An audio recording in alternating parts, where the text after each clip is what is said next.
The Mecklenburgh Square Affair, the third Bloomsbury Bookshop Mystery, by Imogen, Penrose. You are listening to the opening chapter. A grand old family, a famous collection of Bloomsbury letters and manuscripts, and a house on Mecklenburgh Square that decided, 60 years ago, that the century could come in this far and no farther. Cleo Marchmont is brought in to catalogue the library before the new year, for a family that kept everything and never quite wrote down where any of it came from. But when the builders pull down the cellar shelving, there is an iron door behind it, and behind the iron door a room that has kept its own weather a very long time, and a man the Ansells have been living over as though he had been seen to. This is Chapter 1, The Ansell Commission. The first hard cold of December came down on Bloomsbury in the night, and by 9 the next morning the window of Marchmont and Bell had furred to fern and feather at its corners, so that Helder Street beyond it looked like a street remembered rather than a street seen. Cleo had lit the lamps early. She stood at the counter with the day-book open and a cup of Yorkshire tea going cold at her elbow, keeping the shop company while it woke. Her one concession to the season was a single string of lights along the fiction wall, which Diana had pressed on her, and which she had hung because it was easier than the conversation about not hanging it. Half the bulbs had failed. She had decided this was in keeping. It was the kind of morning that made the shop feel like the last warm room in a cold city. The lamps gold, the street beyond the fogged glass reduced to dark, passing shapes with somewhere to be. Cleo had nowhere in particular to be, and the shop had her, and for a quarter of an hour that had been enough. Boswell lay on the counter with his forepaws folded under him, the white one tucked so that only the dark comma on his chin gave away that he was not entirely asleep. When the radiator knocked, he opened one eye, found it guilty of nothing, and shut the eye again. "You have the Thursday Post to sort," said Vivian from the philosophy shelves, "and instead you're watching a cat forgive the heating." "I'm thinking," Cleo said. "You are hovering. There is a difference, and I taught it to you." Vivian stood where she always stood, straight as a shelf end, the green cardigan with its missing third button as fixed as a photograph, which in a manner of speaking it was. She had worn it on the day she died, and every day of the 2 years since, and no one who came into the shop had ever seen her in it but Cleo. "Someone is coming who will want something. You may thank me for the warning." The bell above the door went before Cleo could decide whether to. The woman who came in with the cold did not stamp her feet or exclaim at the warmth as people did in December. She stopped just inside the door and looked the shop over as you look at a room you expect to be kept waiting in, and did not trouble to hide what she made of it. She wore a grey coat and a gilet the colour of moss. "You are the cataloguer," she said. There was no question mark on it anywhere, and Cleo did not supply one. "I'm Cleo Marchmont. This is my shop. Rosalind Ansell." She said the surname as some people say a title, and waited a moment to see whether it landed.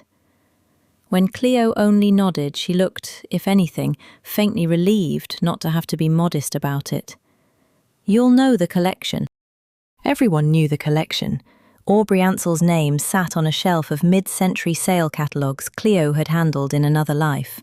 A collector and patron who had gathered Bloomsbury group letters and sketchbooks, and whose family had kept them and lent them out 2 scholars at a time for 2 generations since.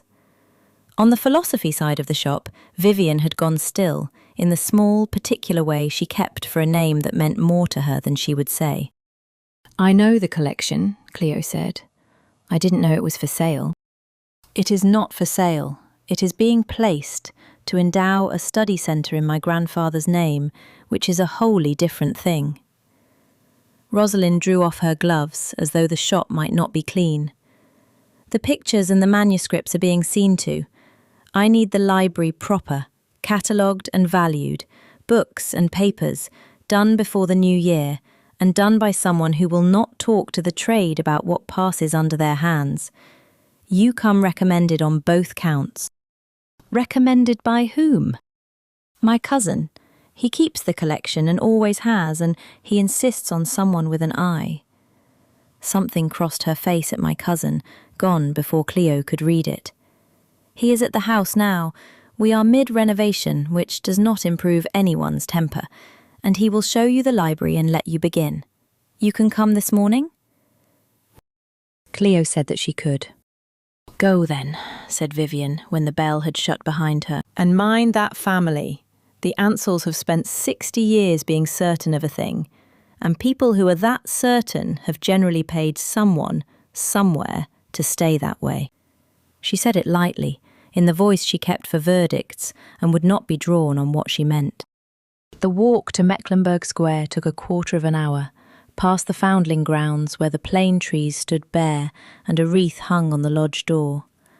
The squares had gone the colour they go at the end of the year, grey and inward, the fallen leaves swept into black drifts against the railings, the lamps already half thinking of coming on at 11. It was the sort of December morning that never quite arrives. Cleo went along the east side of the square, where the terrace ran grand, and the houses had given themselves up one by one to the college, so that the brass plates spoke of postgraduate halls and academic visitors, until she came to the one house in the row that had not. It stood behind a skip and a cage of scaffolding. Even mid-works it kept the look of a place that decided, around 1962, that the century could come in this far and no farther. The last Ansell holdout on a terrace of student halls. Miles Ansell opened the door himself. "You'll be Cleo," he said, as though her arriving were the nicest thing to happen to him all week.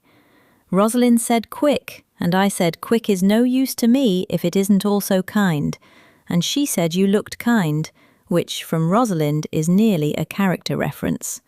Come in out of it."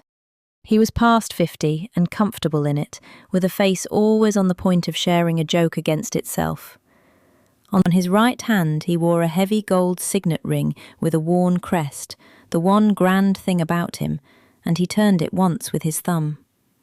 Cleo's eye went to it and filed it and let it go.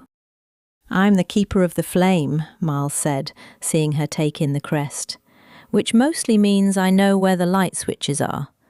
My grandfather did the gathering, I do the dusting. Rosalind does the future." He said it without a scrap of resentment. The hall gave onto a long drawing room stripped for the works, its walls a paler ghost grid where pictures had lately hung. Crates stood along one side, some open and packed with care. A man of about 70 knelt stiffly at one of them with a pencil behind his ear and a list on his knee, and did not look up. "Dr. Farrow is putting the archive in order," Miles said. "Gerald, this is Cleo Marchmont, come to save us from ourselves on the books." "Then she is the first sensible thing to enter this house in a fortnight," said Dr. Farrow, in the guarded, level tone of someone proud of a thing and long used to defending it. "The letters are mine. Nobody touches the letters." "Nobody dreams of it," said a third voice, warm and carrying from the window. "Though I'd give a year of my life to." The man by the window had the sheen of someone used to being looked at.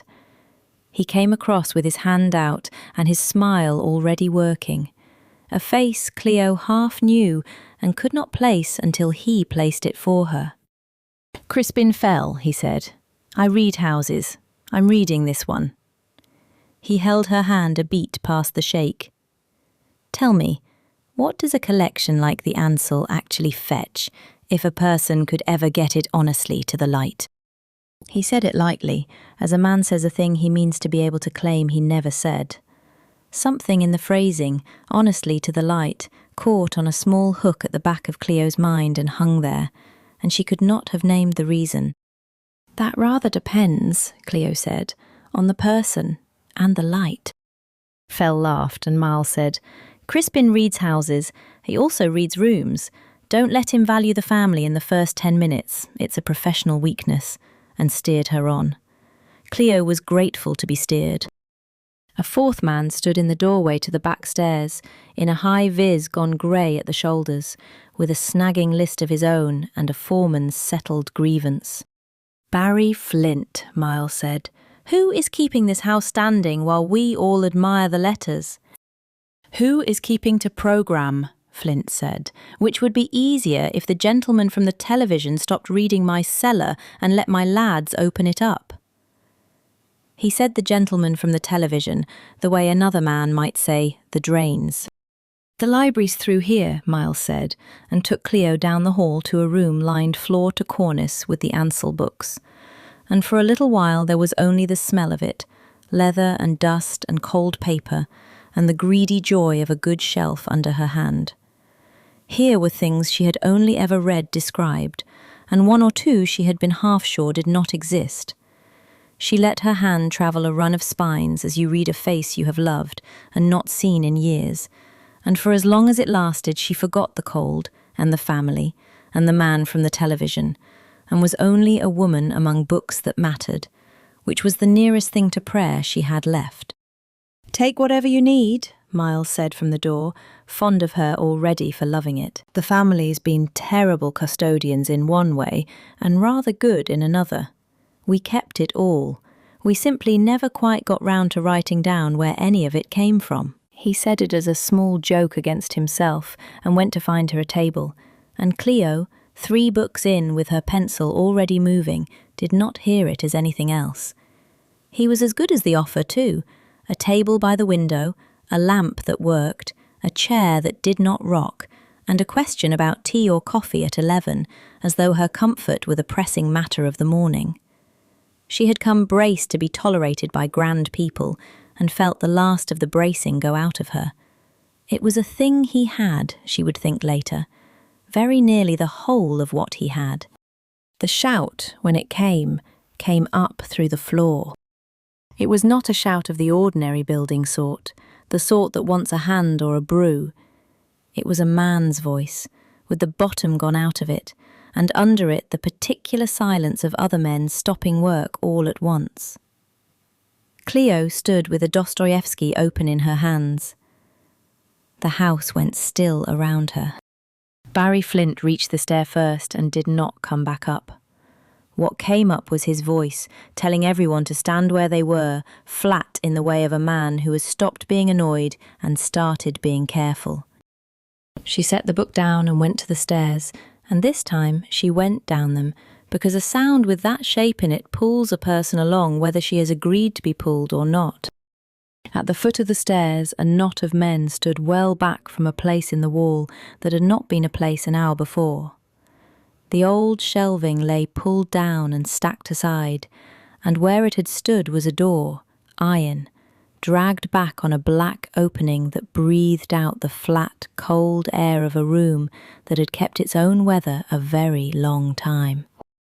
Flint put his torch through the door because someone had to, and did not want to. The beam went in and found, against the far wall, folded down against the brick with the patience of a thing that has had all the time in the world, a man made entirely of bone. Nobody spoke. She did not catalogue the room, then or after. She could not have said what lay by his hand, or what colour the walls had once been, only that a person had been shut into the dark of this house and left, and the family had gone on living over him, as though he were a thing that had been seen to. "Out," Flint said, rough now. "Nobody touches anything." And the last thing Cleo saw as the stair turned and took it from her was Miles Ansell at the edge of the torchlight, not moving, looking at the bones with a face she would think about a great deal later, and be sorry she had not read better while she had the chance. That was the Ansell Commission, the first chapter of the Mecklenburgh Square Affair, a Bloomsbury Bookshop Mystery by Imogen Penrose. The police will want to know who the man behind the iron door was and how long it has been shut. Cleo will want to know why a family so certain of itself never wrote down where its treasures came from. A charming keeper of the flame, a cousin with plans for the future, a scholar who guards the letters, a foreman who wants his cellar back, and a man from the television who reads houses for a living. One of them has known all along what was folded down against that far wall. And Vivian, who went still at the Ansell name, is not saying what she knows. If you would like to read on, the book is waiting. The link is in the description below. And if you are new to Bloomsbury, there is a short story called The Cancelled Leaf, and it is yours, free. That link is below as well. Boswell would like you to subscribe. Boswell would like a great many things.